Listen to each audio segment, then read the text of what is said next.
Everything you want you can have. Instantaneously everything you want. Instant gratification. Accept. Job satisfaction and strength of. Relationships there ain't no app for. That they are slow. Meandering, uncomfortable, messy processes. And so I keep meeting these wonderful, fantastic, idealistic, hardworking, smart kids. They've just graduated school. They're in their entry-level job. I sit down with them when I go, "How's it going?"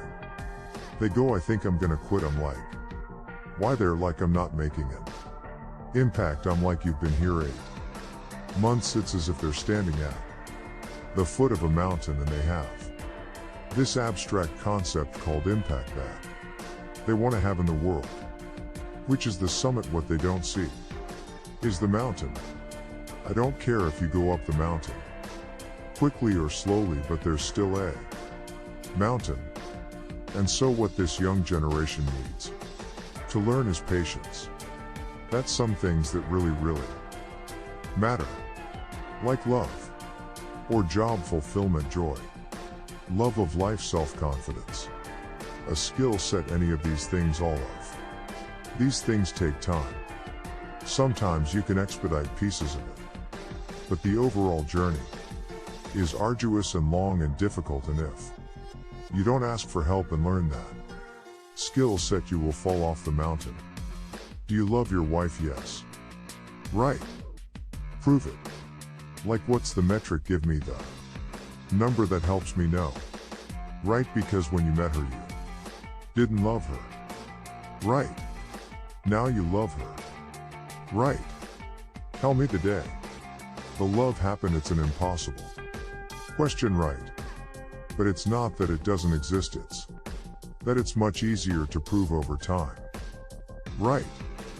So, all leadership is the same thing. It's about transition. So if you were to go to the gym, right, it's like exercise, right? If you go to the gym and you work out and you come back and you look in the mirror, you will see nothing. And if you go to the gym the next day and you come back and you look in the mirror, you will see nothing, right? So clearly there's no results, can't be measured, it must not be effective, so we quit. Right. Or if you fundamentally believe that this is the right course of action and you stick with it, like in a relationship. I bought her flowers and I wished her happy birthday, and she doesn't love me. Clearly I'll give up. You know that's not what happens. If you believe there's something there, you commit yourself to an act of service. You commit yourself to the regime, the exercise. You can screw it up. You can eat chocolate cake one day, you can skip a day or two, you know. It allows for that, but if you stick with it consistently, I'm not exactly sure what day, but I know you'll start getting into shape. I know it. And the same with a relationship. It's not about the events. It's not about intensity. It's about consistency. Right? You go to the dentist twice a year. Your teeth will fall out. You have to brush your teeth every day for 2 minutes. What is brushing your day twice a day for 2 minutes? Do nothing. Unless you do it every day, twice a day, for 2 minutes. Right? It's the consistency. Going to the gym for 9 hours does not get you into shape. Working out every day for 20 minutes gets you into shape. So the problem is we treat leadership with intensity. We have a 2-day off site. We invite a bunch of speakers. We give everybody a certificate. You're a leader. Right. Those things are like going to the dentist. They're very important. They're good for reminding us or getting us back on track, learning new lessons, but it's the daily practice of all the monotonous, little boring things like brushing your teeth that matter the most. She didn't fall in love with you because you remembered her birthday and bought her flowers on Valentine's Day. She fell in love with you because when you woke up in the morning you said good morning to her before you checked your phone. She fell in love with you because when You went to the fridge to get yourself a drink, you got her one without even asking. She fell in love with you because when you had an amazing day at work and she came home and she had a terrible day at work, you didn't say yeah, but let me tell you about my day. You sat and listened to her awful day and you didn't say a thing about your amazing day. This is why she fell in love with you. I can't tell you exactly what day, and it was no particular thing you did. It was the accumulation of all of those little things that she woke up one day and it's as if she pressed a button. She goes, I love him. Right? Leadership is exactly the same. There's no event. There's nothing I can tell you you have to do that your people will trust you in. Just doesn't work that way. It's an accumulation of lots and lots of little things that anyone by themselves is innocuous and useless, literally pointless by themselves. People will look at little things that are good leadership practices and say that won't work, and you're absolutely right. But if you do it consistently and you do it in combination with lots of other little things, like saying good morning to someone, that looking in the eye. My friend George, who's a 3-star general in the Marine Corps, he says his test for leadership, and I love this. He goes, his test really a good leader is if you ask somebody how their day is going, you actually care about the answer. Right? The number of times we're walking to a meeting, we're rushing, we go, how are you? Not good. I got to get to you later. I'm late for a meeting. If you asked the question, you were standing there and you're listening to the answer. It's those little innocuous things that you do over and over and over and over that people will say, I love my job. Not I like my job. I like my job means, yeah, the challenge is great, they pay me well, I like the people, I love my job means I don't want to work anywhere else. I don't care how much somebody else is willing to pay me. I'm devoted to the people here, and I care desperately about the people here as if they were my family. In business, we have colleagues and co-workers. In the military, they have brothers and sisters. That's how they think of each other. Right? If you really have a strong corporate culture, that people will think of each other like brothers and sisters. It's like a family, right? No brothers and sisters. Deep love fight, but the love doesn't go away. Right? Bicker, the love doesn't go away. And I'll fight with my sister, but if you threaten my sister, you're gonna have to deal with me. Right? We'll fight internally, we'll bicker with each other, but nobody's gonna hurt each other, and if anything from the outside shows up, you're looking at a unified front. Brothers and sisters. Now, how do you create brothers and sisters out of strangers? Common beliefs, common values.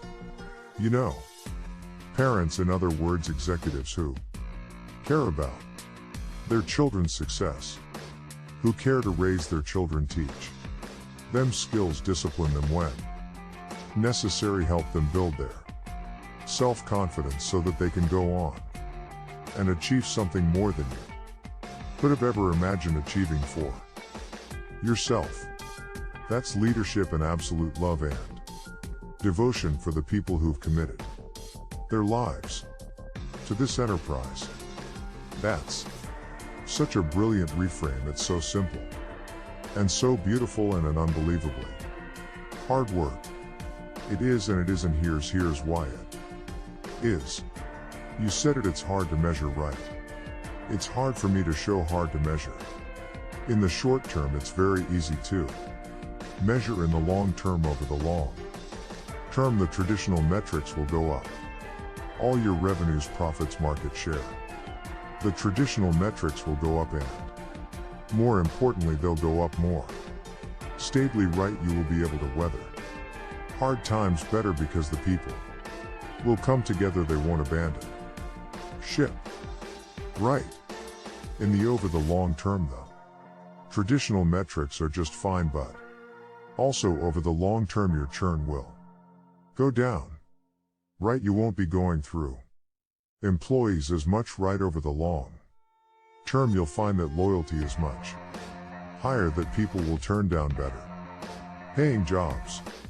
Right, over the long term all the traditional metrics are just fine, and then some. It's only the short term that it's hard to measure, yeah, I'm gonna say, though there's something in between those two in the middle to know, because with working out, so to use your analogy, if you had to go to the gym for 6 months before you saw any sign of change, no one would do it, right?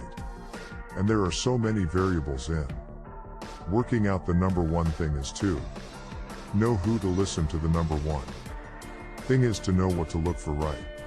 So if you don't experience muscle fatigue, you're probably doing something different that's immediate, right? I know that the next day if you experience muscle fatigue and don't notice any change within a few weeks, you're probably not eating right. So there really are things that you can look at, because you're doing the damage to the muscle, but you're not giving your body the nutrients that you need to actually build well. That's all. That's still true. So I'm sitting here thinking, can it really be as simple as, like, I have a growing belief that part of what you could write down as a leader's job is to connect. Now, how do we connect? You've given some very simple examples and they're all incredibly real.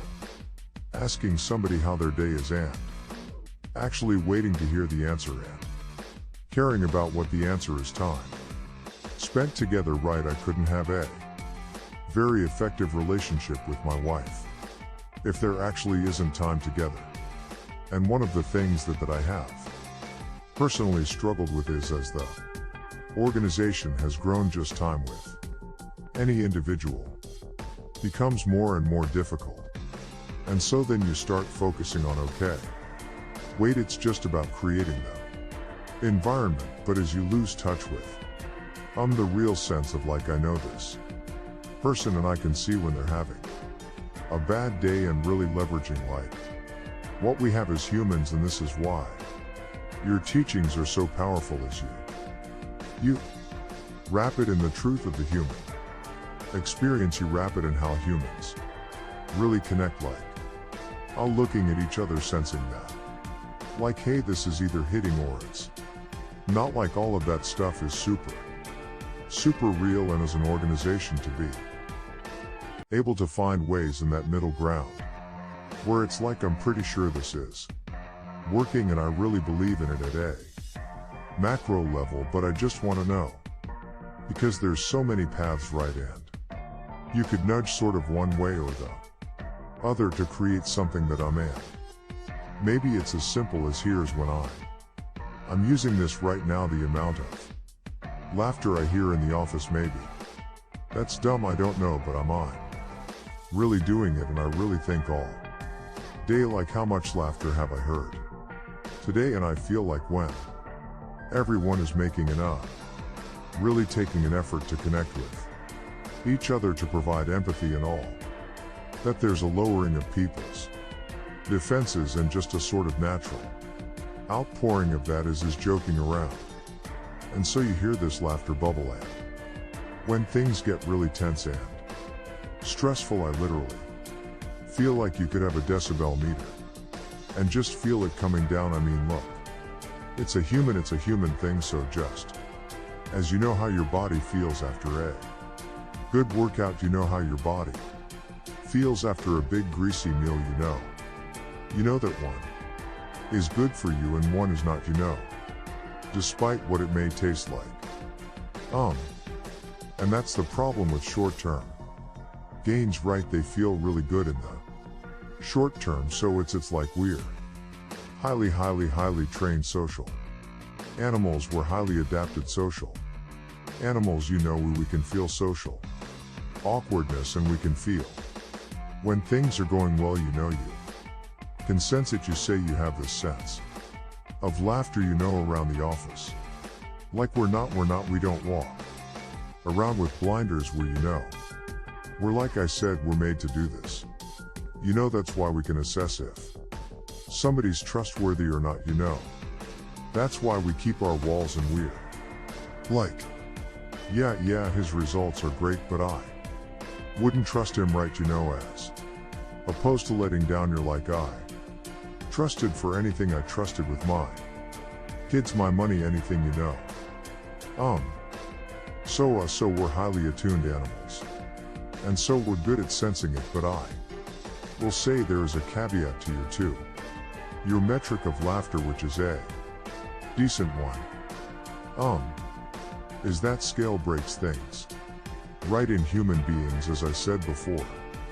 We're not made for populations bigger than about 150-ish. It's called Dunbar's number. Robin Dunbar, professor from Cambridge University, theorized that we cannot maintain more than 100 and about 150 close relationships, and the way he defined a close relationship is, if you're at a bar with a bunch of friends and somebody comes in, would you ask that person to join you or not?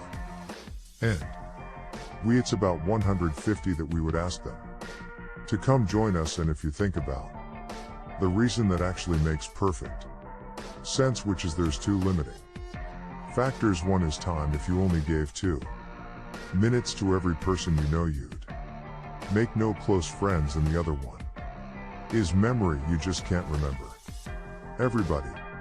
And so this is where leadership becomes very, very interesting.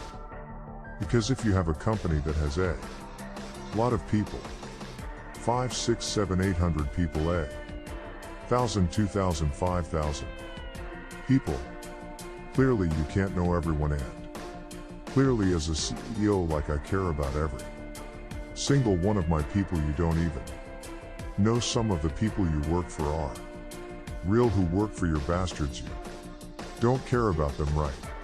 So it's a nonsense statement, right? But what you can say is, I desperately care about the people whose names I know and whose faces I recognize, and I care desperately about my leadership, and I instill in them every day that I will give them the tools, and I will take care of them with one purpose, only that they will take care of the people in their charge. And I want those people to take care of the people and instill in them that they take care of the people in their charge. And then by the time you get down to the masses, where the actual 1,000 exist because of the seniors, it's like 20. Sure, right. Where the real thousands exist, they feel about 150 of them can look to one of their direct leaders, to one of their direct managers, and say, that person cares about me. That's our boss, that's my boss, that's my leader, not the leader. It's the CEO. That's my manager, my boss, my leader. You.